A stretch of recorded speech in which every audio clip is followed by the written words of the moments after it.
2020, I left my normal life and moved into this truck camper.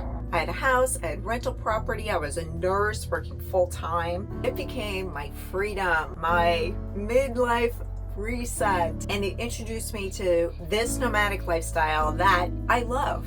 And 6 years later, I'm still in love with it. But in 4 weeks or less, I'll be handing over the keys to someone else. So why am I selling this truck camper? Because after living in the road for so many years, I found out more of what I wanted. So I went with more of a custom built camper. But I'll be honest, being back in this camper reminds me of the things that drew me to this camper and the things that I still miss. I envisioned a life where I was able to live by my own passions and priorities, and that is spending quality time with friends and family, spending more time in nature, and traveling. This was my gateway camper, and I had a van before that. At the time, I was travel nursing, and I couldn't stay in the van. I have 2 little dogs that needed to be in a temperature controlled environment. I could take it off the truck, leave it at the campground. The dogs were safe, and I could use my truck as my daily driver. So let me show you what made this camper so special to me. Now, after coming from a van, what I loved about the van is you can open that side door and get all that airflow, and when you're out in a beautiful area, nature just comes right in. And when I first stepped into this truck camper and I saw that huge dinette window, that sold me. Where you can sit at your dinette, look out at your gorgeous view when you got one, and it is like letting nature in. So that window just made the space feel so much bigger. The Stargazer skylight, I loved that. Open that up at night and look at the stars and the moon, and that was just magical. This DC refrigerator, it's 5.5 cubic feet. Right now I have a chest style refrigerator that works great, but it is smaller. It's about 3.3 cubic feet. So having this made it feel more residential. It's just easier to see things and take them out when you need them. The Alde heating system. I did a video on the 4 different heating systems that I've used, and the Alde was the winners. It has radiant heating with just very little condensation and pipes and heating all around the camper.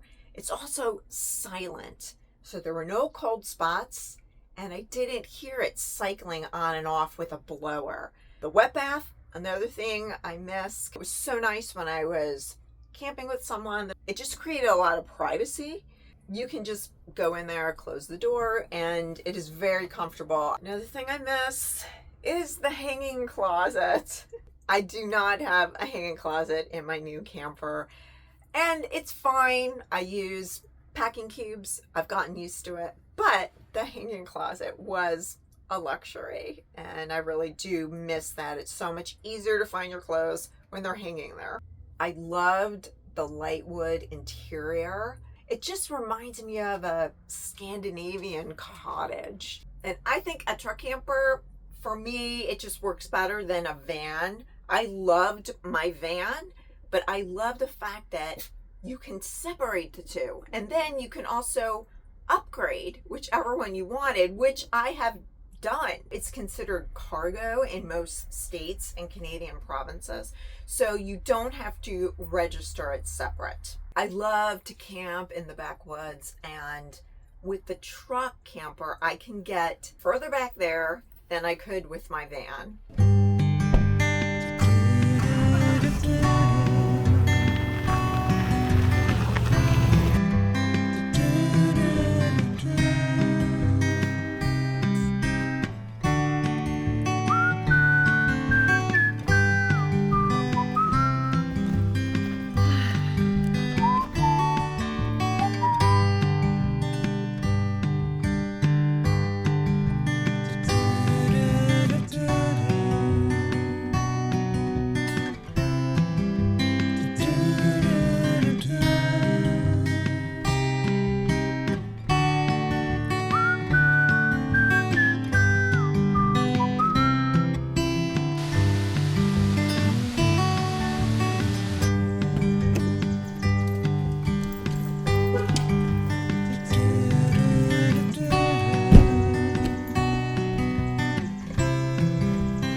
I've been in this camper while my other camper was getting worked on, and I'm really glad I have been in this camper before the sale. I got a chance to work all of the systems and everything is working great. I took off my Mexican tiles. If anybody of you guys been following me, those are gone. So I'm leaving Alaska mid-September. Right now it's August 2026. So if you're in Alaska, I'll leave a link to the Facebook Marketplace listing with exact specs on this camper in the video description if you're interested.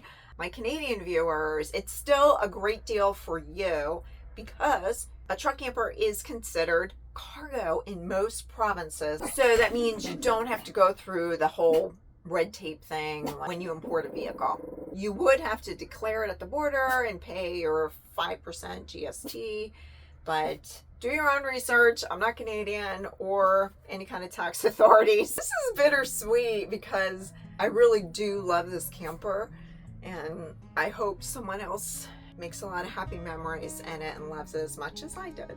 Thanks for watching, everybody, and I'll see you on the next one. Bye.